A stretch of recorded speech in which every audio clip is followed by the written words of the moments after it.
নমস্কাৰ এই মুহূৰ্তত ৰাজ্যবাসীৰ বাবে ওলাই আহিছে কেইবাটাও গুৰুত্বপূৰ্ণ খবৰ এই মুহূৰ্তৰ প্ৰথমটো গুৰুত্বপূৰ্ণ খবৰটো হৈছে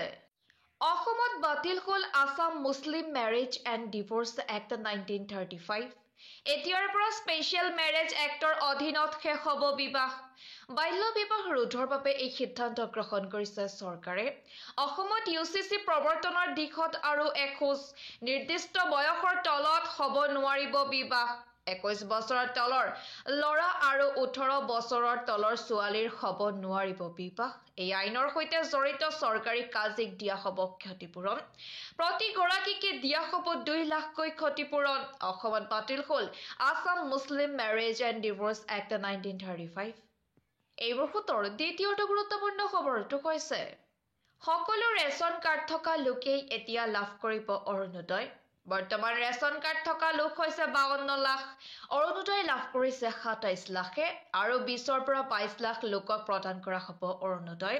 বৰ্তমান ৰেচন কাৰ্ড থকা সকলোকে অৰুণোদয় দিবলৈ সাজু হৈছে অসম চৰকাৰ ৰেচন কাৰ্ড থকা সকলে লাভ কৰিব বিনামূলীয়াকৈ বীমা দুৰ্ঘটনা হ'লে এই বীমাৰ অধীনত পাব সম্পূৰ্ণ চিকিৎসা ৰেচন কাৰ্ড থকা সকলে লাভ কৰিব অৰুণোদয়ৰ ধনৰ লগতে পাব 5 লাখ টকাৰ বিনামূলীয়া চিকিৎসা মুখ্যমন্ত্ৰী ডক্টৰ হিমন্ত বিশ্ব শৰ্মাৰ এই ডাঙৰ ঘোষণা শীঘ্ৰেই ৰেচন কাৰ্ড থকা সকলক প্ৰদান কৰিব অৰুণোদয়ৰ ধন এই মুহূৰ্তৰ পৰৱৰ্তী গুৰুত্বপূৰ্ণ খবৰটো হৈছে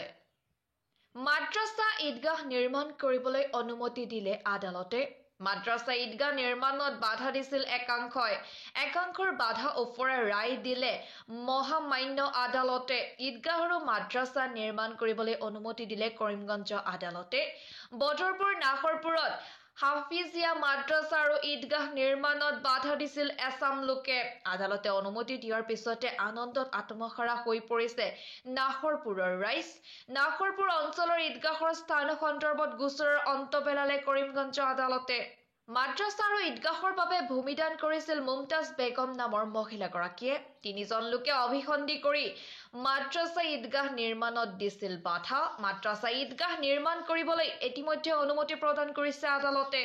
এই মুহূৰ্তৰ আন এক বিশেষকৈ গুৰুত্বপূৰ্ণ খবৰটো হৈছে শিক্ষাৰ্থী অহা যোৱাৰ সময়ত চলাব নোৱাৰিব ডাম্পাৰ চৰকাৰী বিষয়াৰ উপস্থিতিত বৈঠকত গুৰুত্বপূৰ্ণ সিদ্ধান্ত টিয়কত ৰাজহ চক্ৰ বিষয়াৰ উদ্যোগত ৰাজহুৱা সভা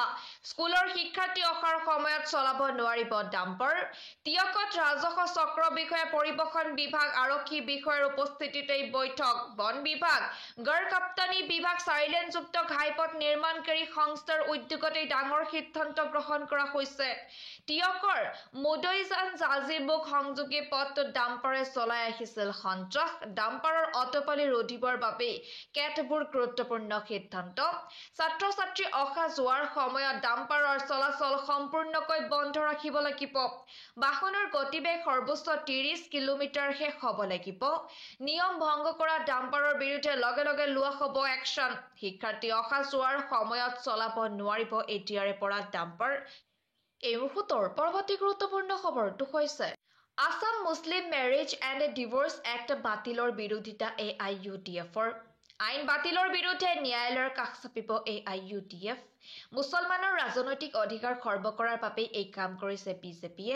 নিৰ্বাচনৰ কাৰণে বিজেপিয়ে RSSৰ এজেণ্ডা মতে কাম কৰাৰ অভিযোগ মুছলমানক কেনেকৈ কষ্ট দিব পাৰি সেয়াই চৰকাৰৰ মূল এজেণ্ডা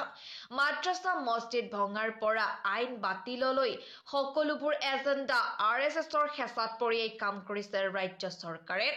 অভিযোগ উত্থাপন কৰিছে বিধায়ক কৰিমউদ্দিন বৰভূঞাই